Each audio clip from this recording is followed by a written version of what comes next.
হাসিনা বিরোধী আন্দোলনের একজন অন্যতম মহানায়ক হাদি ভাইকে আমরা হারাইছি, এটা আমরা মেনে নিতে পারি না। ইন্টারিম সরকারকে আমরা জানান দিতে চাই আমাদের হাদি ভাই কেন মারা গেল এবং হাদি ভাইকে যারা গুলি করছে তাদেরকে খুঁজে খুঁজে জাহান্নামে থাকলেও বাংলাদেশের মাটিতে এনে তাদেরকে বিচার নিশ্চিত করতে হবে। শহীদ হয়ে আল্লাহর কাছে চলে গেছে, আমাদের একটাই সান্ত্বনা যে ইনি শহীদ। কিন্তু যে শুয়োরের বাচ্চারা, বেশ্যার বাচ্চারা দায়ী এর বিষয়ে আছে, আমরা তাদেরকে ছাড়বো না। আমরা এই দেশে তাদের কবর রচনা করেই ছাড়বো ইনশাল্লাহ। এই দেশে আবার যুদ্ধ হবে, আমরা স্বাধীন হব, আবার ৭১ ফিরবে ইনশাল্লাহ। আর যারা স্বাধীনতার কথা বলেন, আপনারা স্বাধীন হয়েছি, এটা বালের স্বাধীনতা।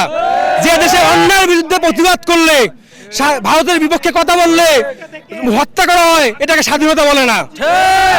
আমরা যেদিন অন্যায়ের বিরুদ্ধে লড়াই করব, প্রকাশ্যে কথা বলবো, ওই দিনে আমাদের স্বাধীনতা আসবে, তার আগে স্বাধীনতা আসবে না।